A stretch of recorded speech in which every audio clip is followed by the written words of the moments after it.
Attention Plastic Commanders, welcome back for another assignment. We're about to recon the JaxoJoy 200-piece set. Right now, let's give a big thank you to the sponsor of this video, Vicious Treats. ViciousTreats.com. Vicious Treats are the treats we deserve. They are the treats we need. This is beef jerky at its finest, and I've had a lot of beef jerky throughout my travels, and Vicious Treats has some of the best combinations of cuts and flavors you'll find. Plus, when you purchase from Vicious Treats, you'll be supporting a family-owned company, and they are a great group of people. So get your beef jerky fill at ViciousTreats.com. Alright, let's recon.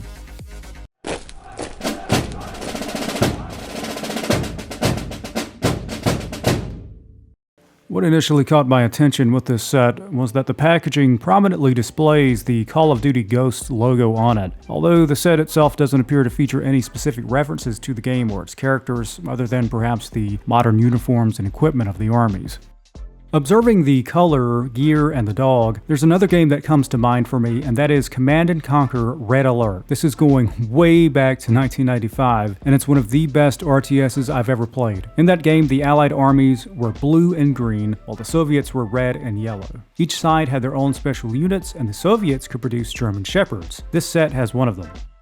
Then lastly, the gear on these guys appears to be from the 1990s, which was the same time period that the game was launched.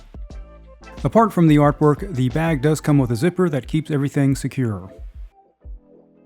And let's move on to the deployment.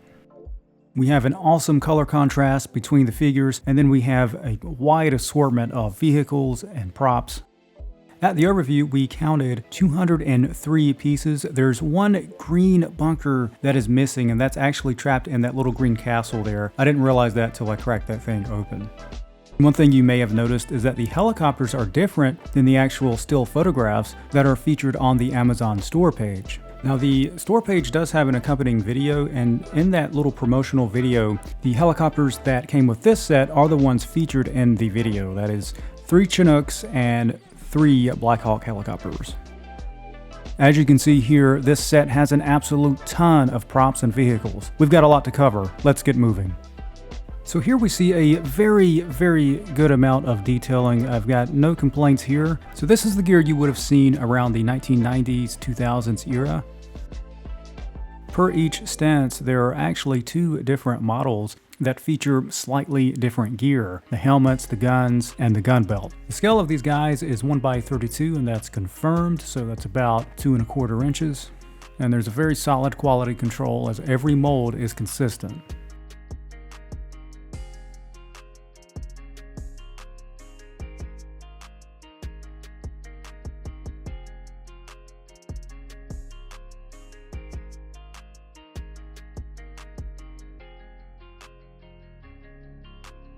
And before we move on, we'll take a look at the special unit, which is an attack dog. Now, historically, these were usually German Shepherds, but about 10 years ago, militaries, I'd say a lot of European and the American military, they started to transition over to the Belgian Malinois. So I'll say this is a Belgian Malinois, and that's because of their size. They're a little bit bigger, and they have supposedly less health problems. I'm no dog expert, but that's a little bit of the real life history. I have seen one in person, and I can tell you they are bigger than the German Shepherds, and I would hate to be on the receiving end of one of their jaws.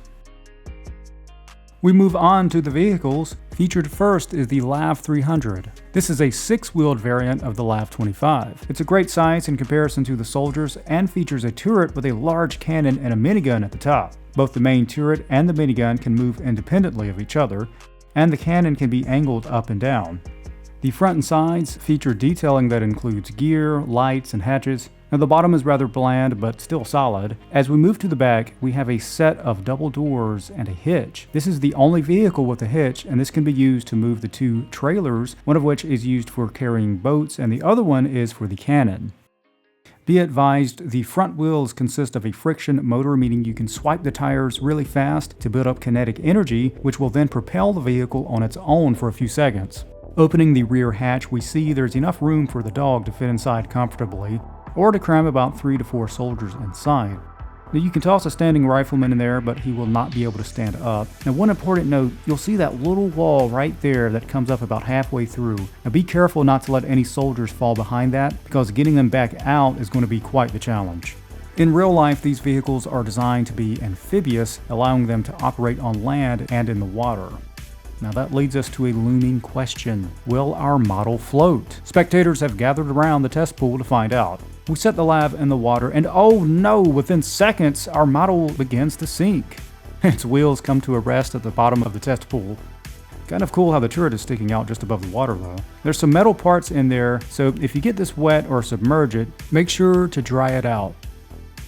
Next up we have the Hummers. These are pretty close to being a Hummer H3. They're small in comparison to the soldiers, but one can imagine them being up-armored and transporting a fire team from place to place. They feature a decent amount of detailing with panel outlines along the sides, and they feel well made and sturdy, and they roll easily.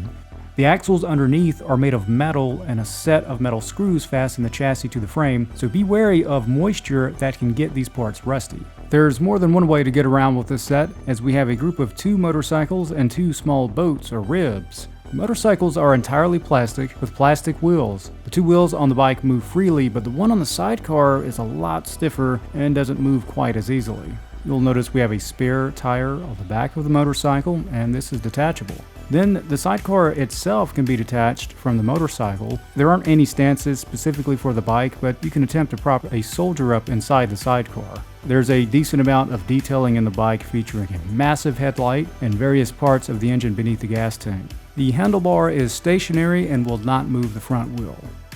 The small inflatable boats are a cool addition to this set, as we don't see them featured very often. They make for some great role-playing schemes. There's a bit of detailing on the sides and outlines in the floor, and we have a small engine in the back that can tilt up and down.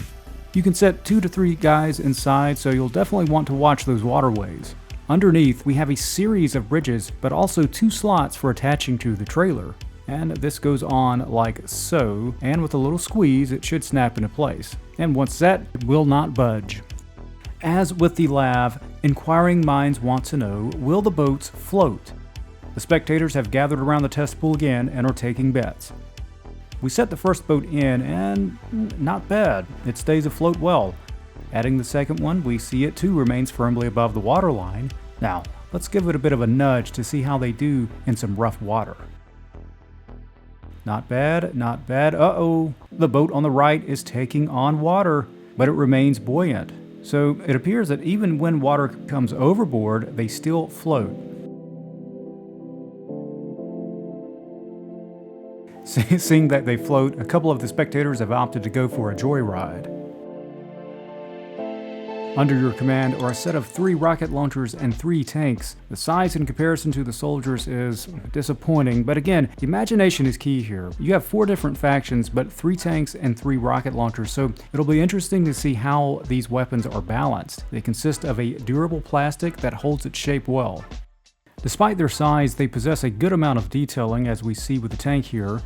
The turret spins around completely, and that's the only moving part with this guy. The bottom is hollowed out, and we see 2 support brackets going across to help reinforce the model. The rocket launchers remind me of the M270 MLRS, or the Multiple Launch Rocket System. These can be used to great effect against enemy forces, and must be taken into account at all times. If one faction is in possession of all 3, watch out. The detailing is okay, and the rocket pod only moves up and down, not in a full circle as in the real-life model.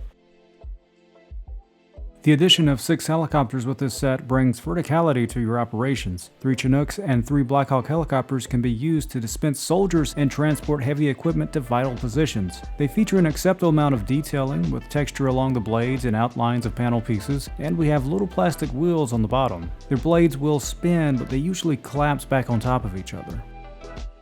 As we pointed out before, the helicopters that we see here are different than the pictures you might see online at Amazon or Walmart. These pictures feature 6 Scout helicopters. Now, Amazon's listing provides a promotional video, and in that video we see that the 6 helicopters that we have here are the 3 Blackhawks and 3 Chinooks.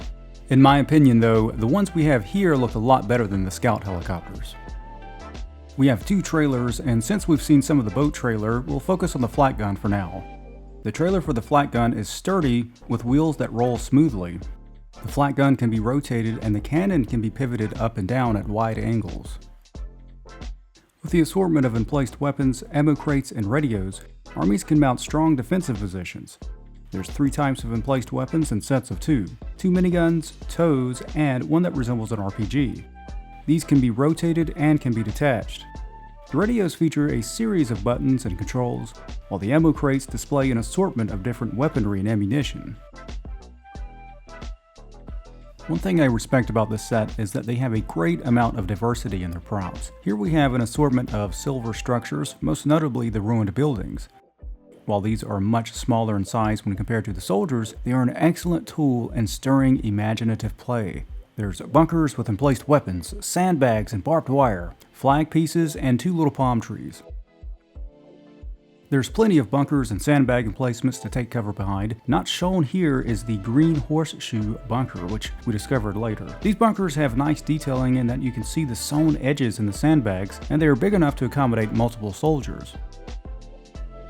We have a lot of road signs and other types of signs here. These can be used to add depth to your environment, such as to a city or small town or a base. One thing to note, the molds on the signs have these tiny excess plastic on the bottom that prevented them from standing straight up. I had to sand these down in order to get them to stand properly.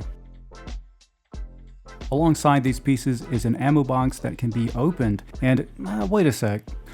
You can see here, this crate can carry the other ammo boxes inside. We have a couple of gasoline cans, and I would keep these away from the tents. And then we have a really cool excavator. The wheels move very easily and the bucket can be moved up and down. Here we have 4 big tents and 2 small tents, and then we have 2 castle pieces. The tent pieces feature camo netting and they have a nice texture to them, while the castle pieces feature brick. You can see the inlays of the brick pieces there. And also the castle pieces can be taken apart and you can have 2 halves to kind of create a larger structure. And it was in one of the castles that I actually discovered the other green horseshoe bunker. I love the amount of rocks, trees, and shrubs that come with this set. The rocks are big enough to provide a good amount of cover, while the foliage provides good concealment. On the big rocks with the flag pieces, you can actually set in-placed weapons inside them. There's a little place here, you have to angle them just right, but then you can get them in and you can move them around just a little bit. The leaves on the trees are comprised of a soft plastic and are flexible, and I think these will blend in quite well with other sets. We've just reconned the JaxoJoy 200-piece Army Men playset. I had a lot of fun on this project, and this is a fantastic set. This was a lengthy one, and if you made it this far, chest ribbons for you. Once again, thank you so much to the sponsor of this video, Vicious Treats. Check them out at ViciousTreats.com. For Call of Plastic, I'm Bill Greenwater. Thanks for watching, and we'll see you next time.